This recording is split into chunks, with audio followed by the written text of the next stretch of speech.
¿Qué tal? ¿Cómo están, amigas y amigas de esto, amigas y amigos de esta comunidad? Gracias por continuar con nosotros. A ver, llegamos al viernes y es necesario un pequeño corte de caja en materia política, la política nuestra de cada día.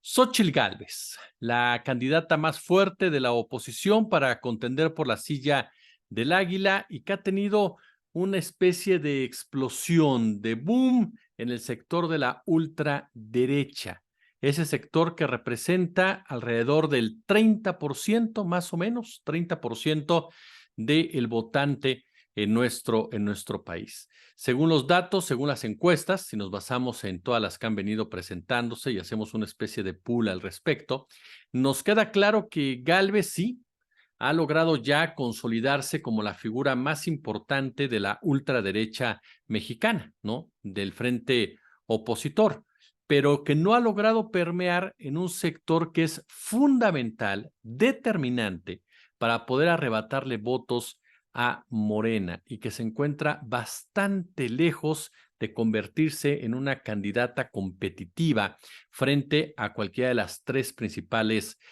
corcholatas. No le miento, yo no creo esta encuesta en donde ponen a Xóchitl Gálvez por debajo de Velasco, de Manuel Velasco, de Ricardo Monreal. Sinceramente, no creo que Monreal y Velasco pudieran derrotar a Gálvez, pero sí creo que desde Fernández Noroña para arriba, las corcholatas tienen mucha más presencia y sobre todo mucha más captación de la simpatía por parte del electorado, apoyados por supuesto por la figura de Andrés Manuel López Obrador, que aun y cuando hay algunos y algunas que insisten en negar su fortaleza, pues es más que claro que el presidente de la República es un factor en toda esta discusión y en el momento en que la gente decida, por supuesto, emitir su voto.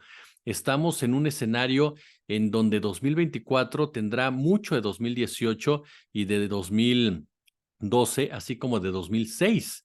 Es decir, vamos a ir a las urnas en un enfoque de a favor o en contra de Andrés Manuel López Obrador, del político tabasqueño, así como sucedió en 2006, en donde los medios de comunicación polarizaron completamente el voto y era a favor de Andrés Manuel o en contra de Andrés Manuel. Lo mismo pasó en el año 2012, aunque con menos repercusiones en el caso concreto de Enrique Peña Nieto y la ventaja que ya tenía. Y bueno, por ahí el desbarranque de Josefina Vázquez Mota, pero en el caso de 2018 nuevamente los medios de comunicación, más allá que por la fortaleza de la oposición, pues colocaron a Andrés Manuel López Obrador en el centro del debate de la discusión. Algo similar va a pasar en el 2024 y por eso es interesante analizar qué tanto ha avanzado en este tiempo la candidata más fuerte de la oposición. Sí, insistimos, tiene una presencia entre los votantes de la oposición, ha logrado superar a personajes como Krill, como Enrique de la Madrid, como Beatriz Paredes, dejándolos pues prácticamente en la lona y con nulas posibilidades de ser candidatos de este frente, pero lo peor, en dado caso que pase lo que hemos estado platicando con ustedes, que Xóchitl Gálvez se desinfle completamente, no van a tener ningún candidato que pueda alcanzar ni siquiera, acuérdense de mí, guarden este video, ni siquiera el nivel de votos que tuvo Ricardo Anaya en las elecciones del 2018, porque estarían totalmente desdibujados.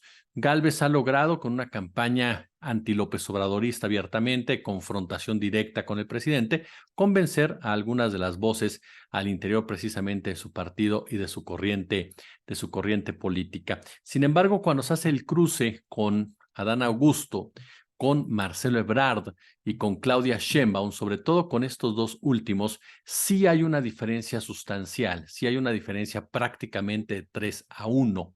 Entonces, sí estamos hablando que faltando muy poco tiempo ya para las elecciones presidenciales, porque sí, vimos un proceso adelantado para las elecciones, ya son el próximo año, le queda muy poco tiempo a Gálvez para poder consolidar su candidatura, pero sobre todo para poder convencer a un sector del electorado que es anti-PRI y anti-PAN.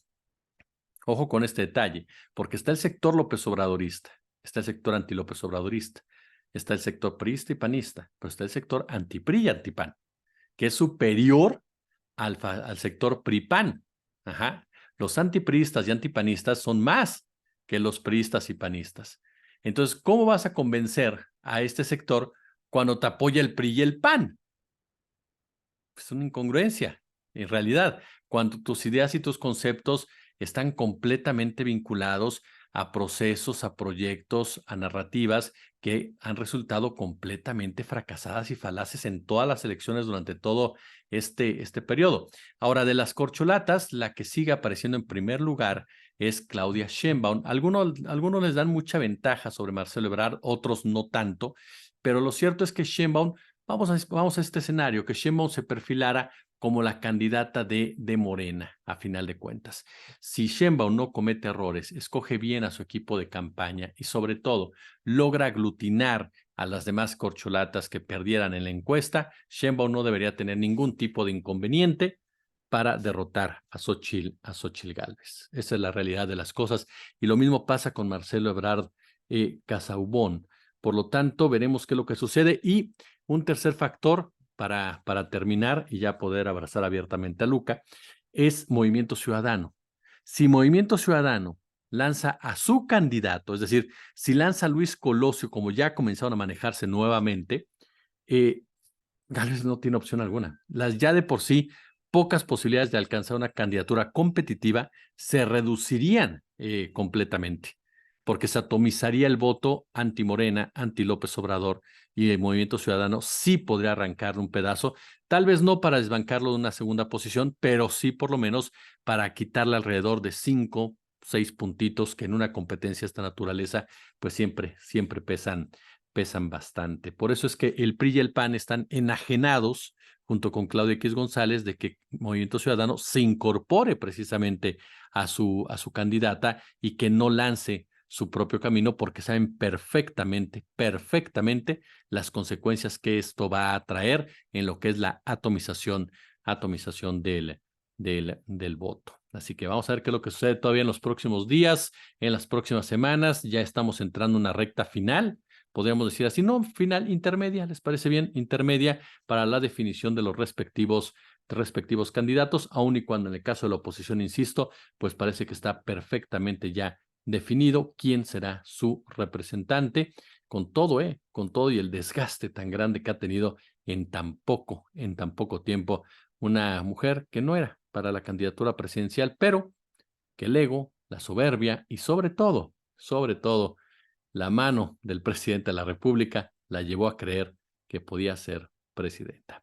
Como siempre, un gusto, como siempre, un placer.